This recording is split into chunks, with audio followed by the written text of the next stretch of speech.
Enjoying your characters in Battlestar Galactica, I wanted to know who the leaders are in your lives that kind of gave context and motivation for your military character and your president character. I mean, you've played a lot of strong women in The Closer, as well as Battlestar Galactica, and so many other roles. Who were the leaders that you admire the most? There are so many women out there right now that all of us, and particularly these young, beautiful ballerinas in the room, can look to. When I was growing up, a great deal. Is this a big echo, or is there's a little bit of an echo here. Okay. If I'm driving you nuts, just tell me. Can you hear me at this level? Yeah. We're the only ones that actually hear the echo.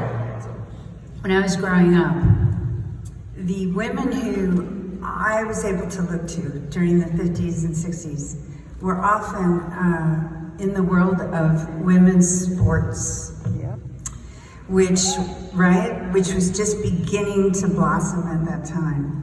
And so I was taught a lot of what I needed to know when I was a child, when I was an athlete. So I learned how to compete, I learned how to train, I learned how to focus, and I learned how to be in the world of men through women's sports. So I always go back to that, because eventually I had a zillion women. I mean, when I was playing Laura Roslin, I was watching Hillary Clinton traverse her years and her ambitions. So many incredible women. But really the roots of how I think women in particular blossom happen when they're this age.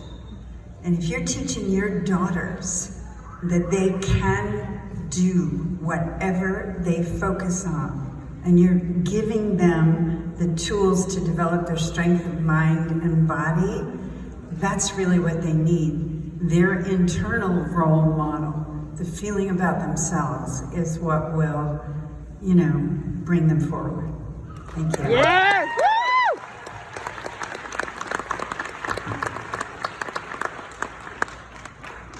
I feel guilty I don't have on my mask. I'm putting it back on. Oh, you don't have to have it on. You don't have to. It's up to you. No, we want to be with you. That question was for both of you. James, Edward, who was your role model as a leader? As a young person, I went to the area in which I was born and raised in was the streets of Los Angeles, East Los Angeles, and in Boyle Heights, and there's no trees or grass, or it's all cement. Yep. And so the biggest influence I had was my great-grandfather, who was extremely, extremely wise, and so wise that I realized only 20, 30, 40 years after how incredible what he set as an example. He was a very quiet man, but he was tall, he was strong, and I never grew to his height. He was taller than me. When I was a kid, even today at 5'10", I didn't reach where he was. He was taller than I was. My father was small. My father was 5'6". And my mom was like 5'5". So I came from that root. My great-grandfather was over 6 feet. And but he, for example, when I was a little one, he would walk me to down the street to go to preschool or something, and 3 years old. And that's the age when you're asking, what's that? Who's that? Why is that? What's happening? Grandpa, Papa, what's that? What's that? And he was really elderly already. He died in 87, and I was 6, 7 years old. So he was already 80 when I came into the picture. And so when I'm walking around with him at 3, he's like 83, and he's like,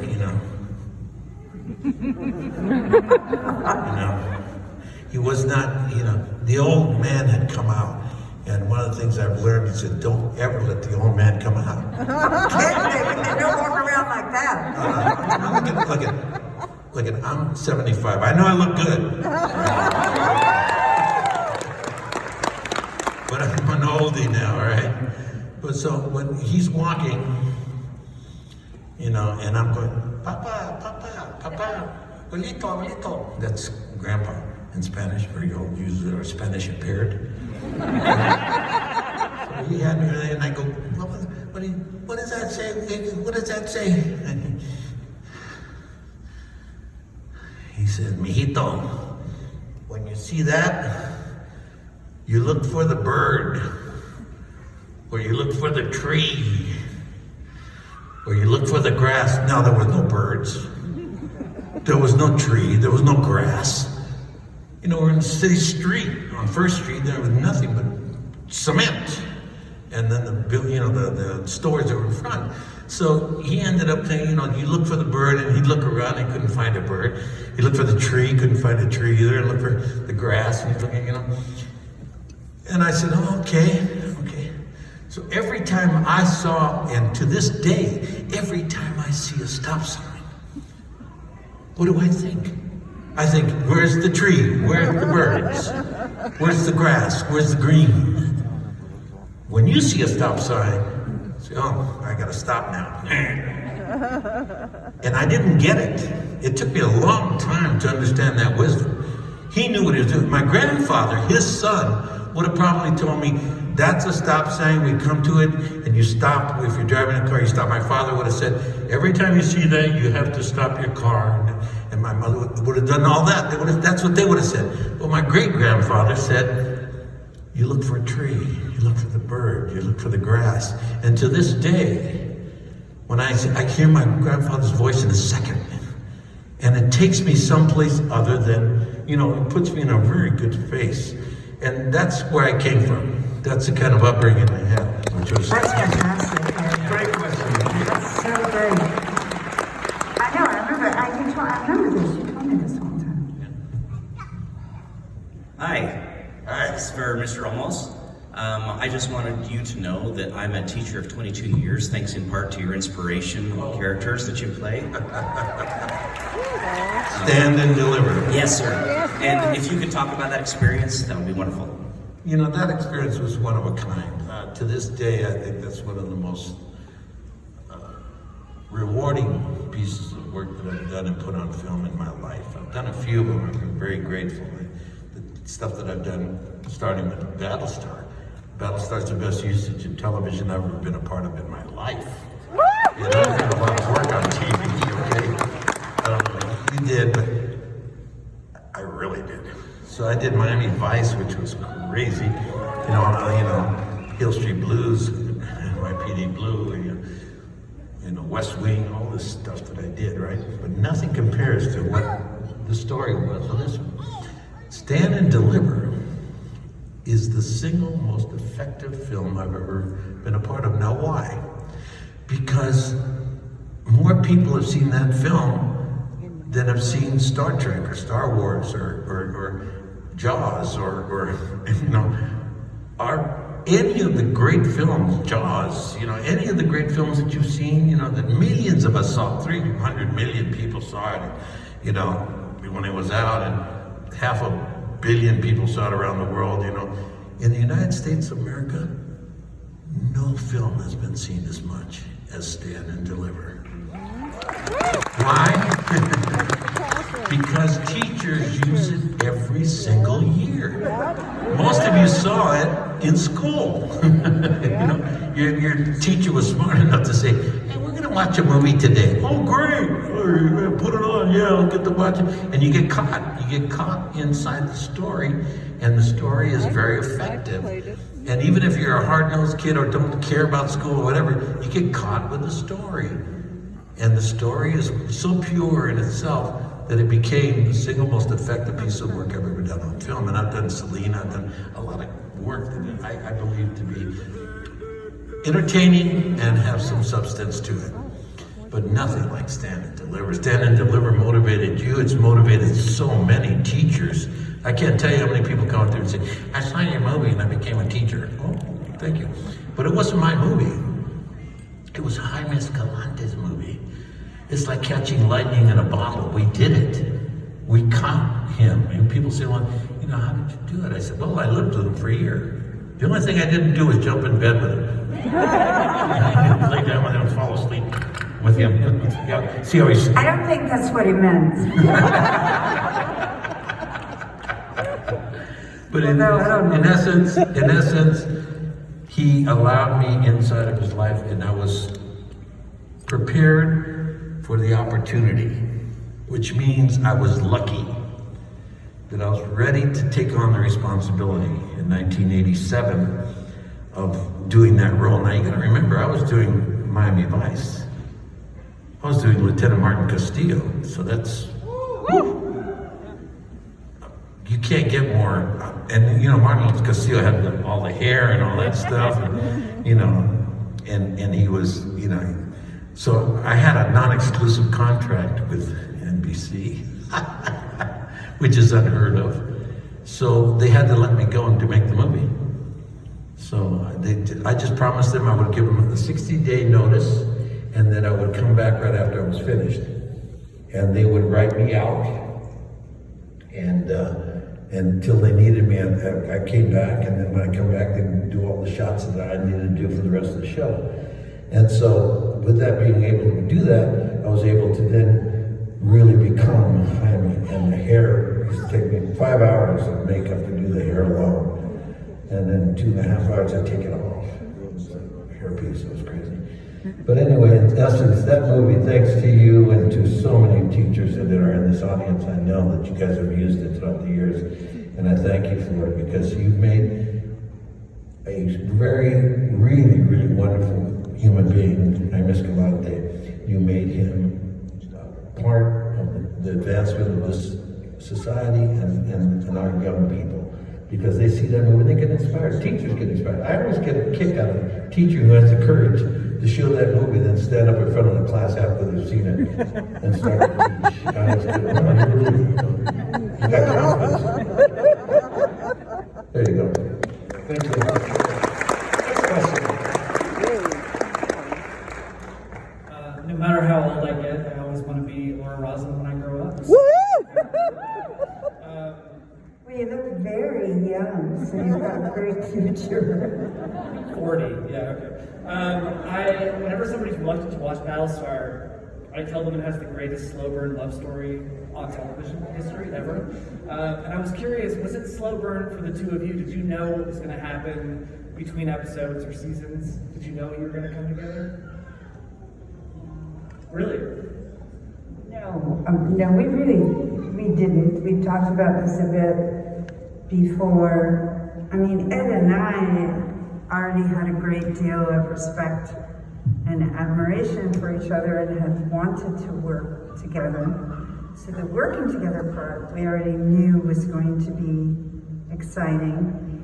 But the script, as you all know, originally set us up as such adversaries in some ways that were very deep. I mean, I was touchy around this guy at the beginning. Like, he couldn't get away with shit around me. I'm sorry. And I was in that, female defense mode. Because he was pushing me around. And I didn't like it. And Laura Roslin. So, we had to go to those places. Because you have to do it as actors, you can't pretend. You gotta find the part of you that has bias, and you gotta commit. And boy, did he commit. I mean, when he and Michael Hogan would call me that frickin' school teacher, I just wanted to chop their heads off. And I want to say to him, how ironic, Mr. Stand and Deliver. Are you fucking kidding me?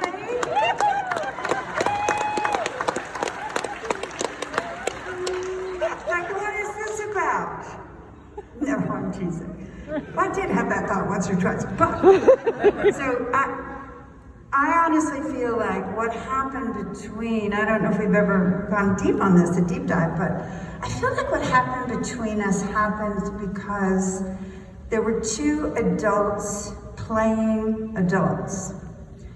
And so our characters would be given dilemmas that were completely unsolvable. And I would look at him and he would look at me as the characters, and there would just be a sense of peace. I don't know how else to describe it, that started to develop between us, a sense of calm and a kind of, okay, in fact, we'd be better off on the same team. And in fact, that's the only way we're going to solve it. And it slowly, in my feeling, laid the groundwork for any good relationship, which has to begin with a kind of complete acceptance of the person you're looking at. And once that was there, then there was the reliance that grew, the trust that grew, and once all that was there, you know, the rest of that stuff kind of came around. I mean, that's how I experienced it. It was sort of a gradual. I think he just fell head over heels. I'm teasing. But I don't know, was that similar to you? Well, yeah, I mean, what you did on camera as an actor, as an artist inside of this situation was unprecedented. I mean, the truth that you came out with, we both had a solid understanding of what it is to really use the craft.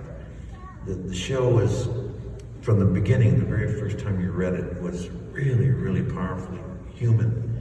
And the importance of it was overwhelming. And I was just talking about it over as I was signing today. I was talking to people, and it's true though. I mean, this is the best usage of television I've ever been a part of, okay? Today, right now, people are watching that show, and they're getting stuff out of it that you can't get out of shows today, right now, because of the subject matter that we're dealing with. Well, also, in relation to your question, in relation to what Ed is saying, we're still not seeing couples over 50 with deep and profound blossoming love. So it isn't like Roslin and Adama created a pathway for us to see a ton of these relationships. Is anybody seeing them anywhere? No? See? So, to your point, I don't know why our culture resists it. Deep and profound love can happen at any age. It will happen to many of you. And it will happen to you when you're older. And the more we understand that that's all there is in our lives, is that to be discovered between us. I mean, you know, maybe we will not all be running around in masks someday. When I stepped up here, the first thing I said to all of you was, I love this woman. And that's a truth. Over 20 years ago, we were able to do this in 19. We got together to do this work. And in the show, like we were saying, we were very at opposite ends. We really were. And it was almost impossible for us to get together unless we really reconciled a strong understanding of what our responsibilities were. And like adults, like what you said, I had to give up being the macho, the driving. I mean, I wanted to go fight the war, and she's telling me, excuse me, man, but we lost that, man. Are you kidding me? Let's just try to find a way to keep ourselves alive. Don't try to go out and fight because you're gonna die. And, you know, and it was true. Everything she was saying was a truth. And a truth that was so strong that it permeated the entire understanding of the show. And I gotta tell you, this woman, you talk about able to understand complexity in the work that we do. She's amazing. She flips on a second. I mean, she's so intuitive, so in tune that I could, because I'm fast, and I really understand the depth of what I have to do. And like we did, when I was doing it with her, I mean, off camera, we were very kind and nice to each other. But as soon as we got on camera, we were at odds ends, man. We were absolutely inside of those characters. So when we're shooting this thing, she looked at me and go, boy, I really don't like you. You're an idiot. You're really stupid. You know, she would just give it to you, and I could feel it, and I would get so angry, and I would use it, and it was real. And so I would say to you guys right now, the things that we've been able to accomplish with our art form was personified by this show. And I really appreciated the opportunity to do it. And we knew then that we would never get another opportunity like this again. This is it. I mean, I'll never do another show that hits me the way that this one did. And I'm doing Mayans right now, which is I love that show. It's a good show. Yeah. Really wonderful show, and the acting in it and everything, and the storyline. It's great. It's dark. You know, everybody likes it. But I'll put it to you this way. If there was a Holocaust and there was a huge nuclear war and all your relatives died and all your friends and your pets and everything, and you're just left, a single person is left in your whole community that you know, all right, and there's only 49,000 of you left on the entire planet, okay?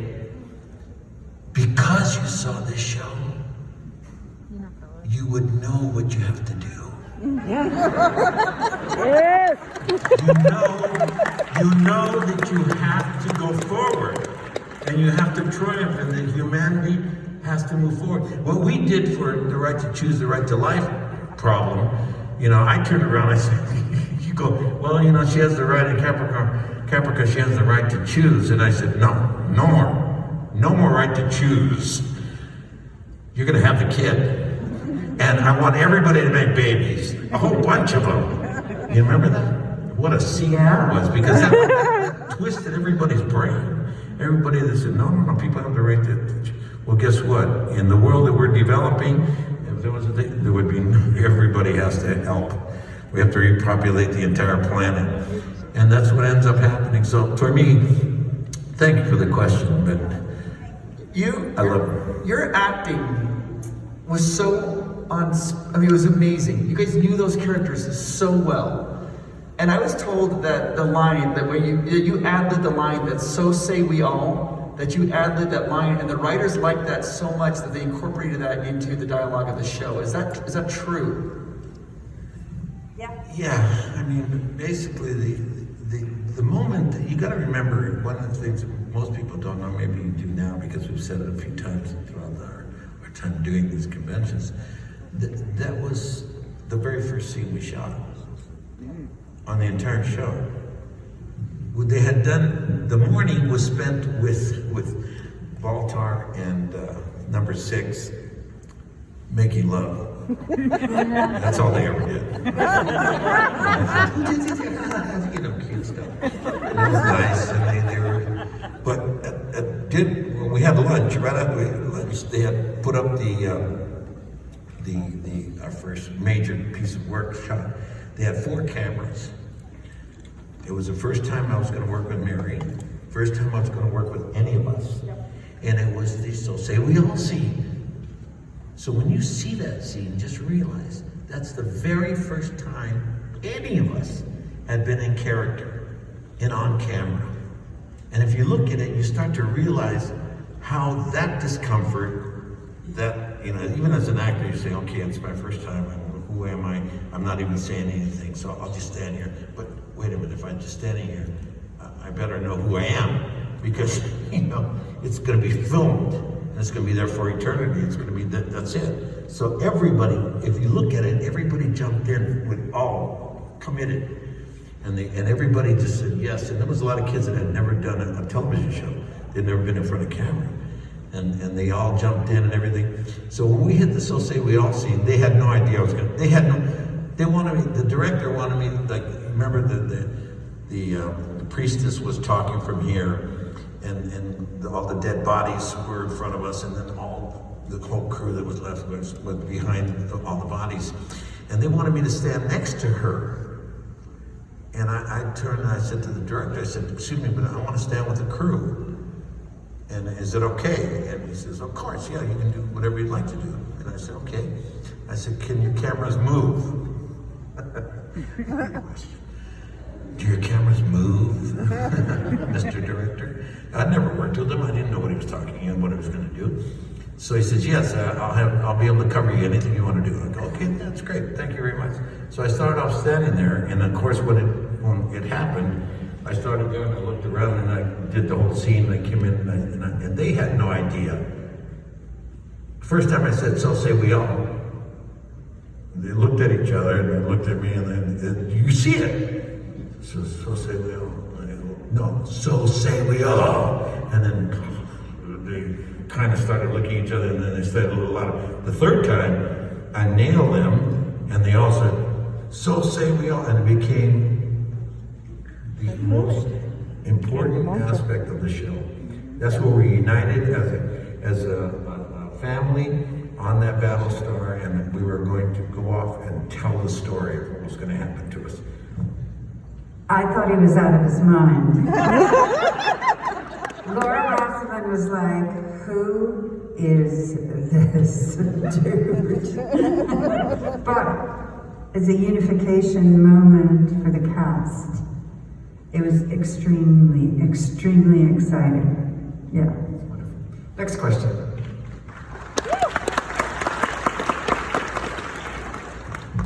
So I also want to be Laura Roslin when I grow up, but more importantly, I want to be you, Mary, when I grow up. And so my question is specifically for you. Sorry, Eddie. That's all right. He's talked a bit.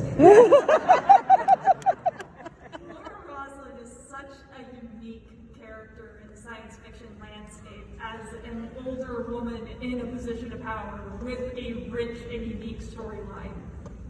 What about playing her surprised you? I'm sorry, what about what? Playing her. What about that role surprised you? Oh, good. That's an excellent question. A lot surprised me because there was so much of our experience of Laura Roslin that was discovered as we went along. If you really look at Laura Roslin's dialogue, the most polite way I know how to say it is that it was very economical. So she did not often verbalize what she was thinking. She did not often act out what she was feeling. So what surprised me was how much I could get from the actors around me that they could feel and understand her intentions even when all she did was give them a look. Right? Mm-hmm. Because really, when you go back and look at her words, there's not a lot. So learning that a human being who needs to hold power can do it quietly was the biggest thing she taught me. She taught me that power isn't necessarily visible on someone. Power is held within. And the more I understood that playing her, and the more I would see the way people around me would respond to her, which is how we learn as actors if we're working well. We get the feedback from the people we're working with in their response as characters, in the discussion afterwards, in the forward movement. And I started to see that her secret weapon, if it wasn't really a secret, but it was unknown even to her, was that she chose to hold her cards close to her. And she chose to allow others to be fully expressed around her, and then she would make a move. So the only time we really saw her lose her shit was when his life was in danger and she said, I'm coming for all of you. Woo! And that she would give her, if it takes her eye teeth or whatever it is she said. And that was startling to learn that she all this time carried that level of rage unexpressed. And that's so female. I mean, I hope all the women out there and the men out there that that's going to change, because you cannot hold, women, we cannot just keep holding our rage.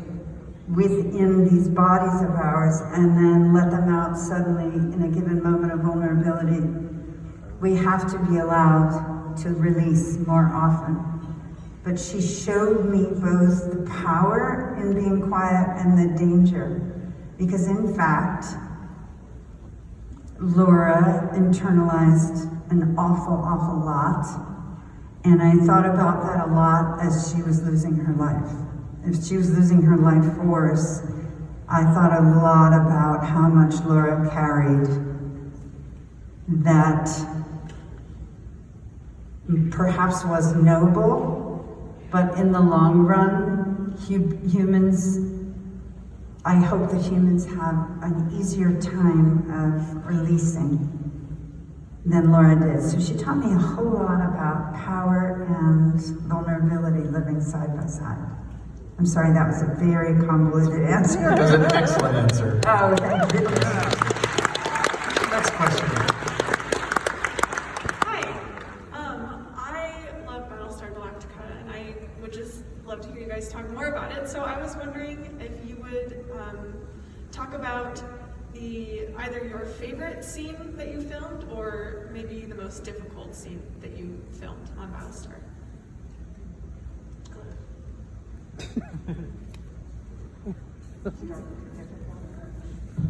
Yeah, do your favorite first.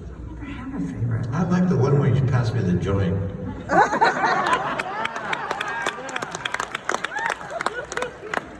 thought that was hysterical. I liked it too. I liked it too because I love this action. I love this. Watch.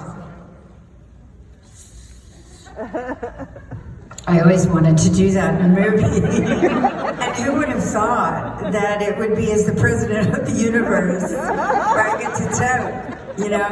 And I could show people I actually know how to do this, dudes. Like, I'm not faking it. She totally just said she told. I love it. So I guess Eddie answered me. For me, that was my favorite. I still fantasize about it. What was your least favorite? Oh, the hardest. Your hardest. The hardest, of course. I mean, the hardest, and thinking about it, I'm crying already. Just thinking about it. I don't have to express it, but when I express it, it becomes very difficult. And that was the last scene we shot, which was inside of the Raptor. And I put the ring on her finger, and she's dead. And, oof. I'm sorry, but it took us 3 times to do it, because when I would go down and put the ring on and I'd go down to kiss her hand, a teardrop would drop on her hand, and she would like, oh, she would, you know, she'd lose it. She was losing it. When I was dead. She was dead. But she couldn't hold the emotion back, and so, okay, well, let's try it again, you know, let's try it again. The director go, one more time, please. Okay, and so we finally got it, and it worked, and of course you could see it. I mean, you just watch that, tears the heart out of everybody.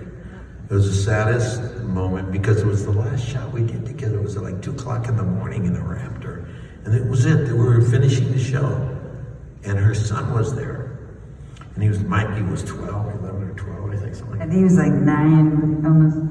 Was he? No, I don't remember. He was young. 2008. So he was already, he was 11. I think 10, 11, so I don't know. Anyway, Mikey was there, and we finished the scene, and she came off and she was emotionally moved. You know, she was very emotional, and she got up and she collapsed from the emotion, and then her son grabbed her and held on to her, and they walked slowly away, and I was completely destroyed. And so to me, that was the hardest moment. You know, there was a few of them for me personally, but not with Mary. With Mary, it was that one is the hardest moment I could have ever experienced in my lifetime. And that was the day that she died. And so to me, you know, when I found out that Ty was in Asylum, that completely destroyed me. You were really pissed. What a betrayal. Of all people. Like, he's at least your buddy. Yeah. I mean, you know, I have mixed feelings about him anyway, but jeez. No, we were just so relieved we weren't Cylons. Nothing against Cylons. Some of them are my best friends. But after you commit years of your imagination and your heart and soul to trying to cope with this force called Cylon, and then they told some of the actors that they were, I mean, some of them were severely depressed. I'm not kidding. I mean, it was just really tough to make that switch. That's the tricky part of being an actor, particularly in a TV series. And you know, I think Ed and I have been very lucky in that we often know at least a little bit about what's coming down the pike. We're not always blindsided. But a lot of actors out there are completely blindsided by plotline. And they have to make adjustments that cost dearly in the internal work, you know? And that was a very interesting thing for us to observe, the effect that suddenly finding out that you're the enemy, but not really, but sort of, you know, it had a big effect on people. And that was difficult for us to take it back to your question. That was a very hard moment for a lot of the cast. Excellent. We're gonna have time for one more question, but before we get that, I have to ask, this is on behalf of my mom. Her favorite sci-fi movie of all time is Blade Runner, hands down. And she wanted to know, was it gratifying doing Blade Runner 2049? Was it gratifying to go back and play detective? You know, I thought that 2049 used gaff perfectly. It was such a surprise to all of you. Everybody that saw the show, the movie, you know, because you didn't expect it. We were like 80% of the movie is finished, you know, you're moving along. All of a sudden, bing! In walks, there's Gav, you know, working in the old age home, you know, with the elderly, and it just, people gasped. You know, it was a huge gasp for people. But they used it perfectly, you know, because at first I said, you know, they asked me if I wanted to do it, you know, and I said, yeah, for lots of money, I'll do anything. You know? Pay me lots of money, because you guys made lots of money with the first one, and I didn't get paid that much. And now I'm gonna make up for it. And so, you know, they paid me, and I went there, and it took me about 15, 16 minutes to shoot it. It's really simple, and I went, you know, they took me to Europe, and it was great, and then I saw the show, and they used it perfectly. I mean, I loved the fact that he was just sitting there and said, hey man, you don't even know. Good luck. You know? And I put the little lamb, the little origami lamb, I put it up on top. So, yeah. Wonderful.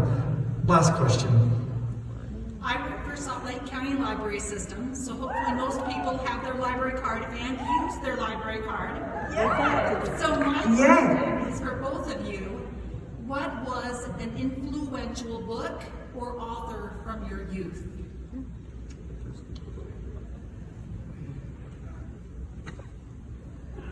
I'm trying to think of the name of the author, honestly, because when I get asked questions like this, I have PTSD from Catholic school, and I go completely blank. Everything that I know about myself and my life suddenly disappears, and it's as if I was just born. But a book that had this is kind of interesting. It was Marion Zimmer Bradley's Mists of Avalon. Oh, good, I'm glad. Thank you. All right, and I've read a lot of books by the time that book came to me. I was in my early 20s, and the great theater director, Andre Gregory, gave me this book because he thought it would be something I'd be interested in. And it shifted my entire perception of myself as a woman and where the feminine came from and why and how the feminine has been held back for eons. the whole allegory of being sort of drifting into the invisible mist, the power of the feminine being held inside the invisible. It was just an extraordinary awakening for me that set me in a different direction that I'm still working on now. So thank you for that. Mine was the one that caught me the most as a kid was the thing that I read. It's called For Those I Loved by Martin Gray. For Those I Loved.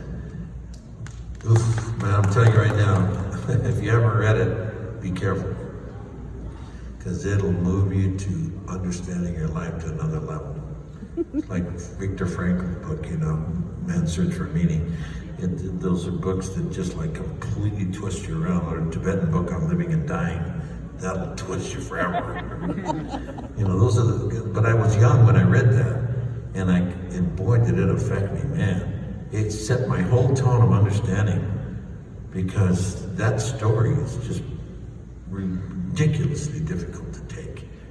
For Those I Loved, Gray.